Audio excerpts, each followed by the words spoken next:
Right, bear with me a moment, everyone. It just takes a moment for everyone to see it, doesn't it? Lovely.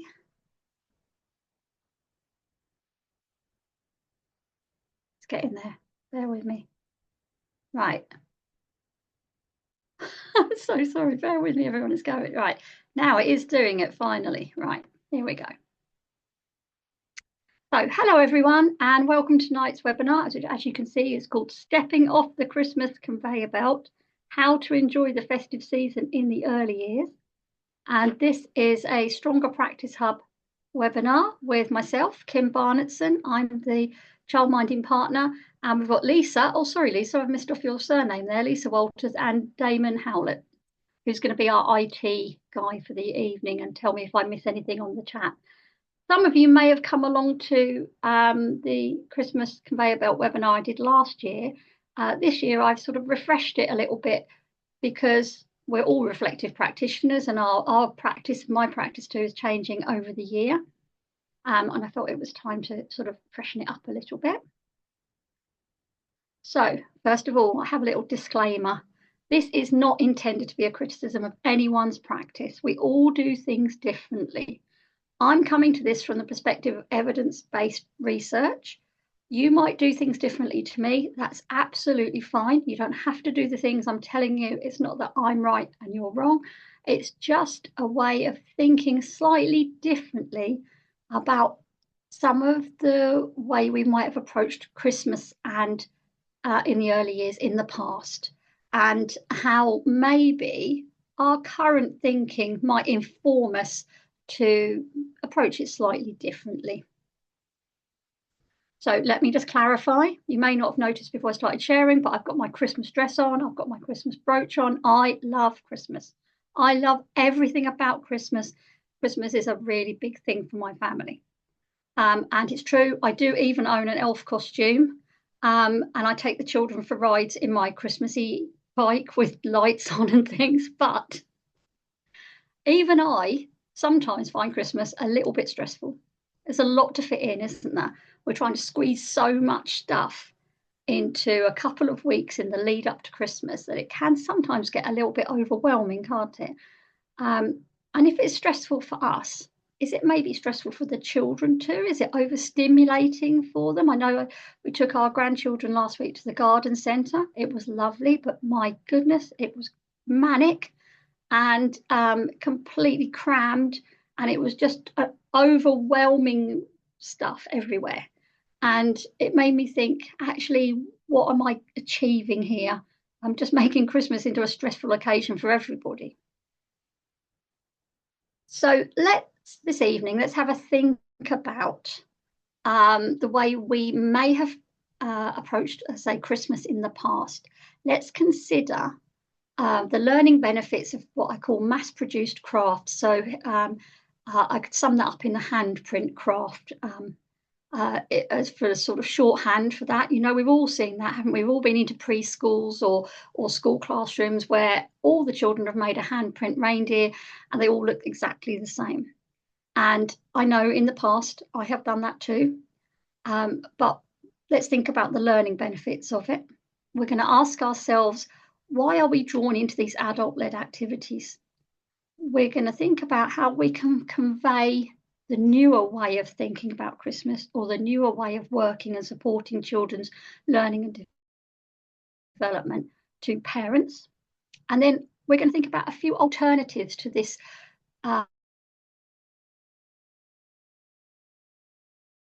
more child-led approach to Christmas. And then I've left some time at the end, as always, to share some ideas, some best practice, and to ask some questions. So let's consider this craft. When I said about a handprint craft, this is the type of thing I had in mind. We've all seen these sort of crafts before, haven't we? So let's ask ourselves, did a child make it? Did a child decide how to use those resources? Our job is to support children's learning and development. So where is the learning value in this? It's something that's been decided by an adult. Pieces have been cut out by an adult. The adult has told the child where to stick the pieces, and then the adult has put that in the bag or written the child's name on it and sent it home for the parents. Why would a parent want an ornament that's been made by an adult? Wouldn't they rather have something that's been made by their child, even if it didn't look perfect like this? And actually, maybe we need to challenge that idea of what's perfect. Something that's been made by a child with lots of love and engagement might be more perfect than something that's been made by an adult. Also, let's consider, is it culturally appropriate for all the children in our setting to be making these Christmas crafts? We've tried to step away generally from this tokenistic approach to multiculturalism. So we're not all making lanterns at Chinese New Year, and we're not all making particular crafts or doing particular things at Diwali. Why are we still doing it for Christmas? Are all the children in all of our settings celebrating Christmas in the same way? Is it valuable in a learning experience for them? We need to sort of consider all of these things and not just keep falling back on the same thing. I completely forgot to say at the beginning, pardon me for saying this, but we need to have your phones ready for the Slido, which will come up in a moment. So what does the EYFS say? The EYFS says nothing specific about festivals. It does say that we're expected to support children's understanding of cultural and religious differences. How we do that is left up to us. Development Matters says value cultural, religious and community events and experiences. Again, completely up to us how we want to do that. But it does really say, which is important for this stepping off the conveyor belt, that practitioners should make time to connect with children, to tune in, to listen and respond to them and their individual needs. One of the words that you see most often in the EYFS is individual. As it says here, the EYFS places a strong emphasis on meeting the child's individual needs. As I said earlier, we try and do that all year round, don't we? I mean, I hear such amazing practice from all of you all year round at all of our webinars, and when I go to the network sessions, and when we meet up in the evenings, and when you chat online, or people send me pictures, or practitioners come to my setting. Such amazing practice. You're all on board with this. Children's needs need to be led by the child, their individual learning needs, and we're supporting it and enabling it. But why do we fall back to the adult-led activities at Christmas? We know, don't we, that offering children opportunities for creative self-expression supports critical thinking.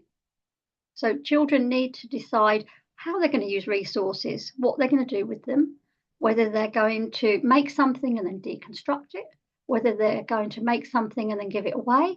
Whatever they're going to do, it's up to them. Ownership and agency over this creation supports confidence in their own decision-making skills. Imagine if you were making a Christmas decoration and I came round behind you and said, you've done that wrong. You've stuck that in the wrong place. That's the wrong colour. You haven't cut that out very well. I know you wouldn't say this to your children, but even the very act of expecting children to make the same activity as everybody else, the same craft as everybody else, is telling them, I know best, you don't know best. You don't have ownership and agency over your creative process. And we all try and work, or hopefully we all try and work now to this process over product, because we know that that supports self-regulation, that trial and error, how we stick things together. How can I join these bits together? I've had a really good idea. How am I going to do it? That's process over product. When we have a ready-made craft that the adult has decided we're going to make and has cut out all the pieces and gives the child exactly the things they need just to make that one craft, we're taking away any chance of process over product. And so it would have a negative effect on children's self-regulation, executive function development. And that's something we really, really need to be supporting. And by offering all these child-led wonderful opportunities to be creative, we're of course working within the characteristics of effective learning, which to me, I think get overlooked. And I know we've spoken about them before on webinars, but really, we really want children to have resilience and confidence and critical thinking skills, and all these wonderful things that are going to support their development and strong mental health as they become adults. And if we're constantly saying, or especially at this time of year, we're going to do it my way, not your way, what does that do to this critical thinking or decision making? We're taking it away from them. I'm not saying that children, as they get older, especially school age children, quite enjoy sometimes a process that ends up with a particular product at the end. If they want to do that, that's absolutely fine. But we're talking about early years here, aren't we? So, oh gosh, sorry, that was meant to be your Slido. So if you can get your phone ready. So with that in mind, what we were talking about just now, you may not be stuck on the conveyor belt. So if you are, you don't have to answer this question. But if you are stuck on the conveyor belt, or think about other practitioners you may know, why are they stuck on the conveyor belt? If you can scan the Slido and do our quick quiz, is it, oh my goodness, it is, the parents expect a Christmas card or a decoration. I've always done it. Ofsted expect us to celebrate cultural events, or other. I'm not quite sure what the other might be.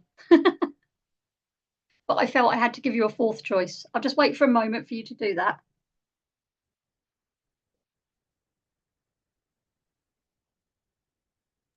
Okay. I've just put the link for the Slido in the chat as well, in case people Oh, can't thank scan. you. Thanks, Damon, just in case it doesn't work. Has everyone finished voting? So the parents expect a Christmas card. I knew that would be the top one because that's what we all think, isn't it? I've always done it. So let's have a think. If you've always done it, we could say that about a lot of things in early years, couldn't we? But we know that early years changes all the time. Everything we do with the barn and the Stronger Practice Hub is based on evidence-based research. So the ways that most effectively support children's learning and development. So the way I did things 10, 15, 20 years ago is not the way I do things now. You have to be a reflective practitioner to keep up with all of these changes, don't you? So when I look back, I think, why was I doing that? What value was there in there for the children? What was the learning value? Or was it just for me, or was it for the parents? So thank you ever so much for filling that, everyone. Ofsted expect us to celebrate cultural events. Well, we've just read what the EYFS says, and they don't expect us to celebrate cultural events. They expect us to recognise and help children to understand that there are differences. So that can be done in lots and lots of different ways. Just as we wouldn't expect to have a tokenistic approach to other festivals, it's the same for Christmas. So actually, this webinar could apply to any festival, couldn't it? Let's think about parents though, because that's obviously the thing that the parents expect. So my take on this is that I'm not paid by the parents or by the funding team, if you take funding, to create cards and presents. I'm paid to support children's learning and development. We do need to bear in mind that the majority of the parents we work with aren't early years experts, are they? Some of them might be, in which case they're probably on board with you anyway. So one of our options is to educate parents. I would say you should be doing that all year round about all sorts of things all the time anyway. Holistic learning, characteristics of effective learning, critical thinking. You should be drip feeding this to parents all the time so that they can do the same thing at home. So one of our options is to educate parents and to do it early, especially if they're new parents, have only just joined you, haven't been with you the previous Christmas. So they understand and they're prepared rather than surprised on that last day when they pick up their child before Christmas that they're not going to receive all of the bag of handprint crafts. Explain to your parent the reasons to your parents. They're not early years experts, but you are. You're the expert. Explain to them why that's not supporting their children's learning and development. Use this evidence that we're discussing.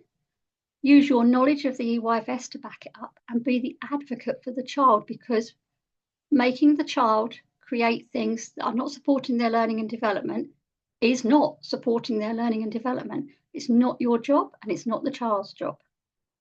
And Vygotsky, one of my favourite theorists here, says the basic law of children's creativity is that its value lies not in its results, not in the product of creation, but in the process itself.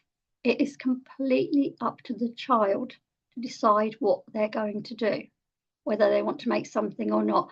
I think if you were to go to an adult artist, would you expect them to create presents for people at Christmas and cards just because they're an artist? Why do we expect it of children? I think we need to challenge this sort of entrenched way that some of us are still stuck in, and try and move out of it. So this is what I'm hoping we'll be able to do a little bit tonight. This is the note that I send to all of my parents every year. Most of my parents have been with me a long time, so they completely understand where I'm coming from. I'll quickly read it out for you, but feel free when you get the slides to use this and to adapt it or whatever and send it out to your parents. So, why you won't get a reindeer handprint card this Christmas. I'm sure you all know by now, but it's important to me that children are allowed to have agency over their creations and whether to create in the first place.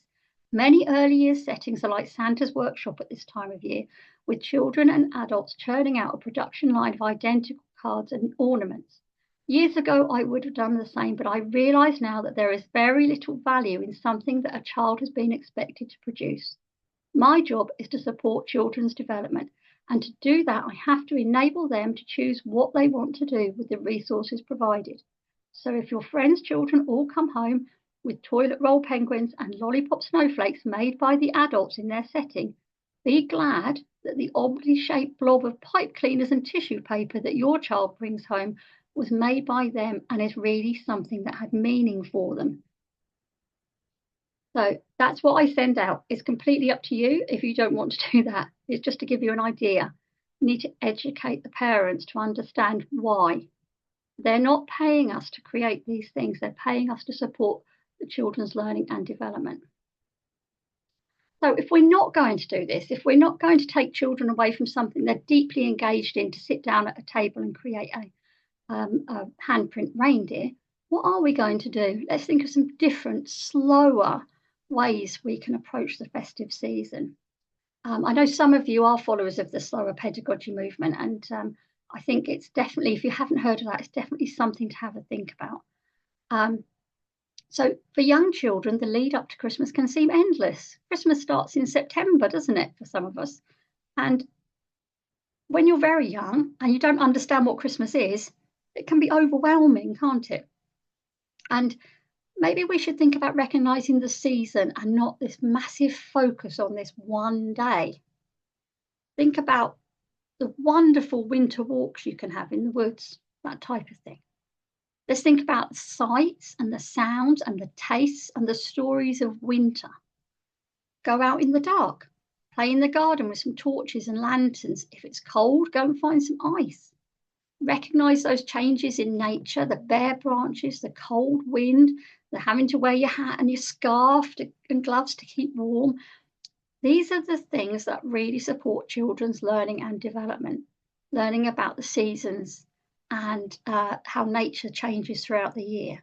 And enjoy that lovely, wonderful, cozy feeling of coming back indoors after being out in the cold and being cozy and warm together and snuggling up and reading a story. What about music? Can you go somewhere and hear carol singers or hear a choir? When the EYFS says about helping children to understand there are cultural and religious differences, this is a really good way to do it. If you've got a church near you that's got a carol service that you can pop along to, why not try and do that instead? I have a wonderful childminding grandparent, and I childminded her children, and now I childmind her grandchildren. And she is a violin player in a folk band, and she very kindly came along to our network session last Christmas and played some wonderful Christmas carols on her violin for us. And it was wonderful, and the children were just entranced by it. It was a really lovely, gentle way to think about Christmas music. It doesn't always have to be loud and leery, does it? When we're doing things which would be part of our normal continuous provision, we can gear them slightly towards the festive season. So things like when we're cooking together, why don't we make some soup um, or some gingerbread? We can add seasonal scents to our malleable play. This is, you can have ginger in your Play-Doh. And last week we made, oh my goodness, it was cinnamon and vanilla Play-Doh. And well, I mean, it was very hard. You really wanted to eat it. It smelled absolutely amazing while it was warm. Um, Add dried orange slices and cinnamon sticks to your loose parts. All these things that add to the sense of the season rather than focusing on this one day. Children are being gradually introduced to the idea of things changing as the year changes. Introduce Christmas slowly rather than overwhelming everything in your setting that the children are used to. Try adding just very small provocations or invitations to introduce and explore this idea of Christmas. So here we've got the light box just with a few very simple Christmas shapes on it. Many young children, like this child here, they can't remember last Christmas. And so it can seem a bit overwhelming, can't it? Yes, it's exciting, but it's also a little bit scary. The idea of Father Christmas coming into your house, coming into your bedroom at night is really quite unsettling for some children, isn't it? But maybe we can just take it slower. We can dial it back a little bit and let children just come round to how it all works and make sense of it themselves.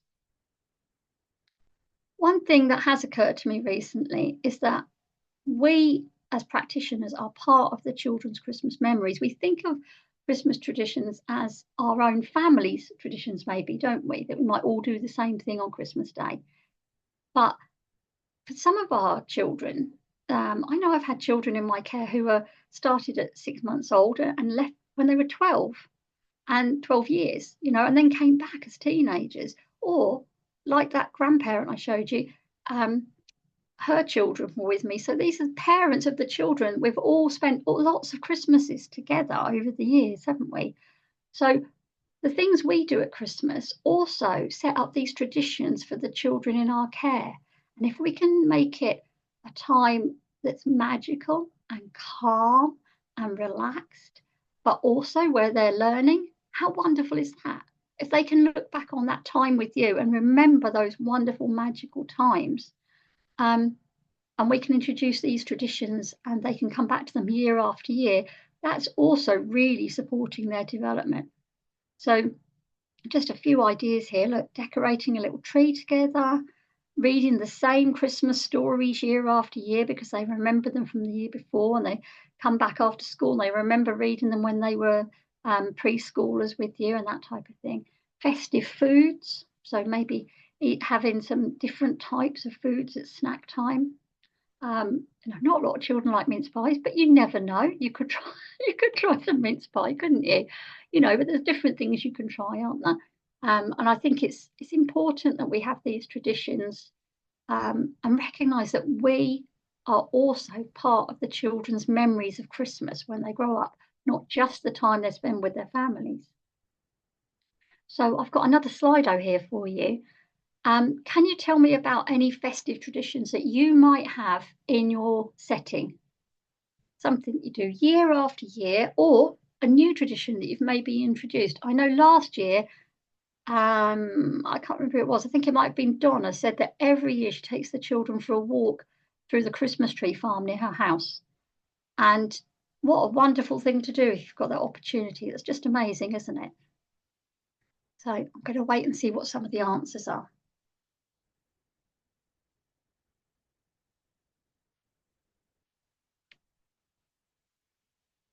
If for any reason Slido isn't working, pop it in the chat. We go to visit the reindeer at a nearby priory. What an amazing thing to do. Oh, look at this. We go for a twilight walk to see the fairy lights in the street and return to our setting to drink cocoa. That's absolutely wonderful, isn't it? I think that's a very simple thing to do. We're all lucky enough to live near somewhere that's got reindeers that we can go and see. But all of us have got neighbours that put Christmas lights up. And to go out when it's just getting dark and the moon might be out and it's cold and you've got to wrap up warm and you walk around and see some of the lights, that's quite amazing, isn't it? Yeah, parties at groups and things, Christmas at garden centres. Yeah, I think if you go to a garden centre midweek, good for you because that's great. But the weekend was just crazy, crazy when I went this weekend. I'm not quite sure what Van's Hatch to look at Christmas trees means. Sorry, if you'd like to explain, that would be great. Oh, we attend the preschool nativity at our local cathedral. What a lovely thing to do! That's a really nice thing to do. I'm going to try and just scroll down a little bit. Hold on. Go and sing at the local nursing home. That's wonderful. I've done that before, and that's a really lovely thing to do, isn't it? Um, Interactive advent calendar. Oh yes, someone told us about that last year, didn't they? Um, Christmas morning or afternoon with our children and their parents. What a really nice thing to do. Invite everyone round for a little afternoon, Christmassy afternoon together. Maybe read some stories and have some milk and cookies or something like that. How lovely. Oh, well, these are lovely, really lovely ideas. I'm going to look at this interactive advent calendar when we're finished off here. We go out around 4 p.m. to see the lights in the neighbourhood. Yeah, that's lovely. Visiting the garden centre and having a Christmas party. Lovely.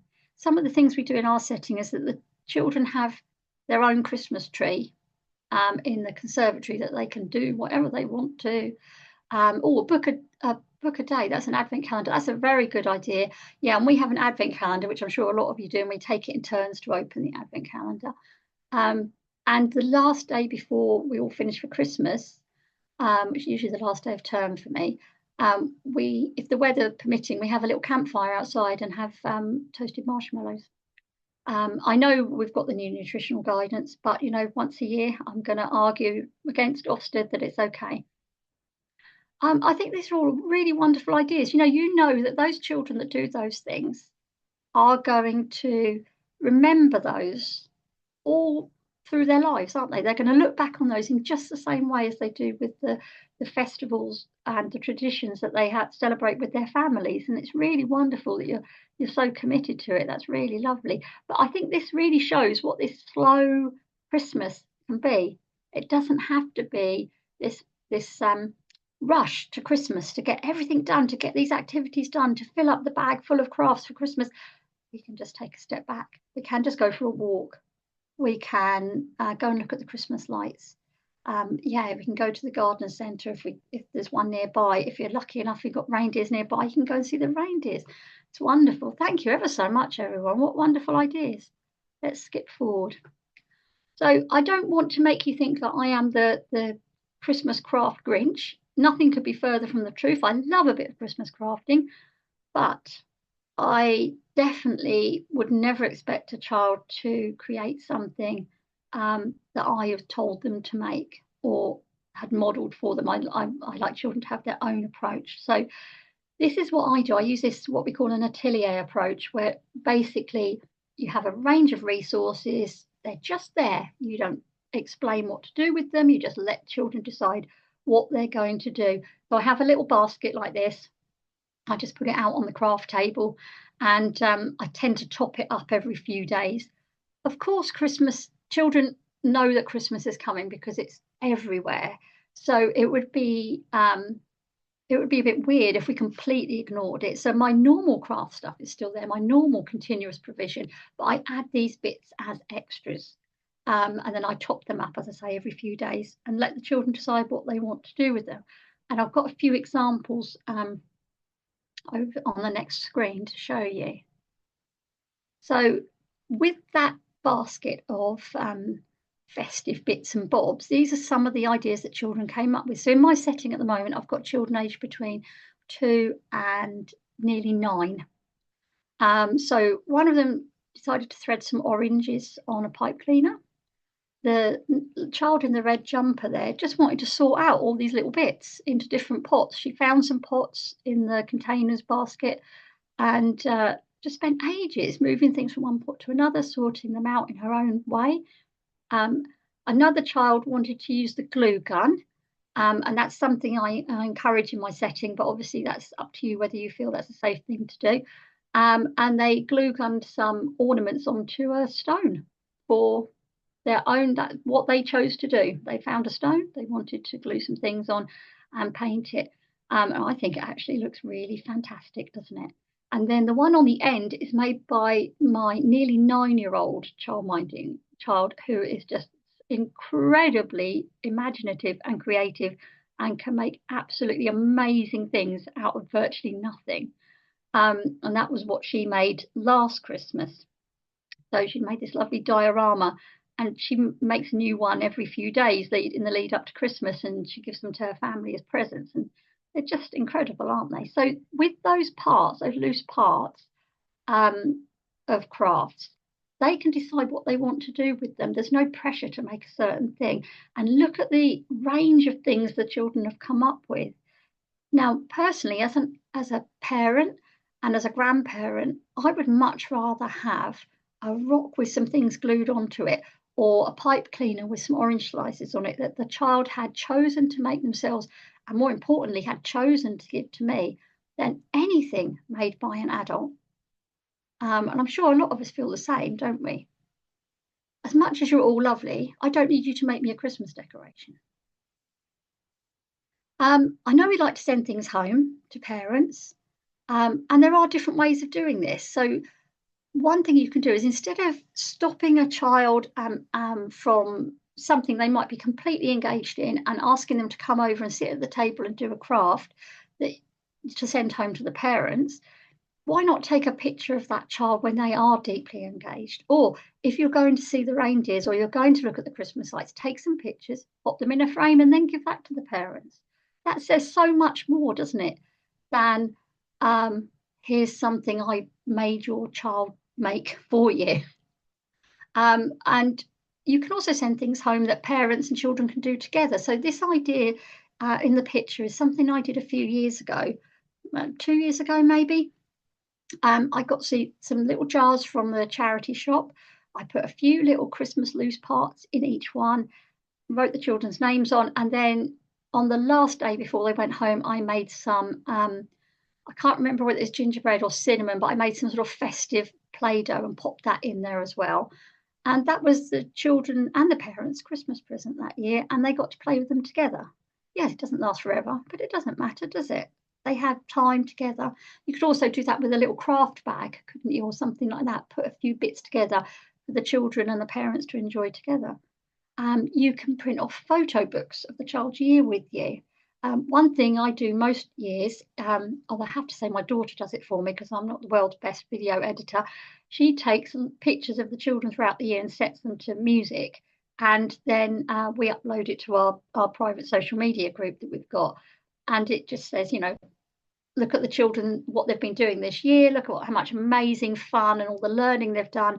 And, happy Christmas. And that's a really nice thing to do. None of that involves having to make a child make something that they didn't want to make. Lots of makes in that sentence. But these are just a few ideas. I'm sure when we get to the end, you'll have some good ideas as well.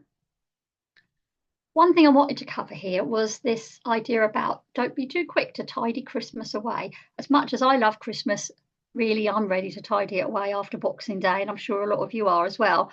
But we know, don't we, that young children, especially those that haven't really experienced Christmas before or can't remember experiencing Christmas before, they need to relive that experience for it to make sense. So I would suggest you just leave a little bit out.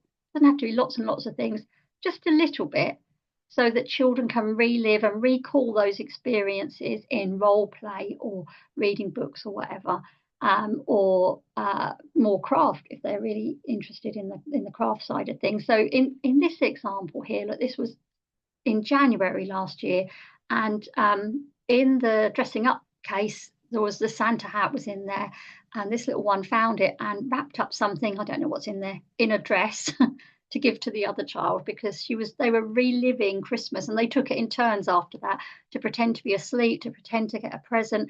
It was more meaningful after the event. It doesn't quite mean so much beforehand, does it, sometimes when you're very, very young? So I would say, yeah, please don't tidy away too quickly. Just leave a small little snippet of Christmas out for a couple of weeks and let children continue to relive it and enjoy that experience. Now, I'm getting towards the end here, and I'm hoping that I've convinced you that you don't need to make children do these handprint Christmassy crafts that everyone makes the same mass-produced craft, because you're already an excellent practitioners all year round. Don't get sucked back into that at Christmas. Think of a slower alternative, and it will be easier for you too, because I remember that stressful experience of so and so hasn't made his card yet, and so hasn't cut out her Christmas tree yet, whatever it is, and having to try and fit it into our days, which are already packed full of stuff that we're trying to do to support the children. So you can slow down too. Working with young children is rewarding. We all love it, otherwise we wouldn't do it, but it's also very hard work. And having confidence to step away from that conveyor belt means that the festive season can be enjoyable for you too.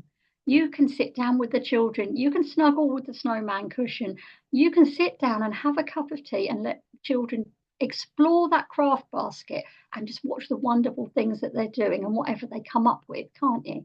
You can talk about Christmas while they're doing it. You can read stories together. You're part of that magical time of the year for children, and those children are so lucky to have you.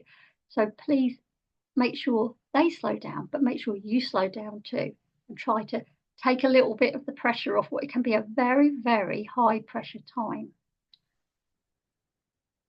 So we've got some questions or comments. Just before we do that, I'll stop sharing the screen. Bear with me for 2 seconds. Just this picture here, by the way, just one of my very small Christmas invitations from last year, just to get the idea of Christmas going, and lights and winter and the dark evenings and that type of thing. But before anyone finishes or has to leave off early, on the 27th of November, Sandy Leader, who is the head of the Essex Early Years Funding Team, will be here to answer your funding questions. She'll be joining us. I've already put a selection of your questions to her, but we'll also leave a little bit of time for anything different that comes up. So please try and join us for that. I'm going to stop sharing my screen, and then I can see I've got something in the chat. So let's have a quick look.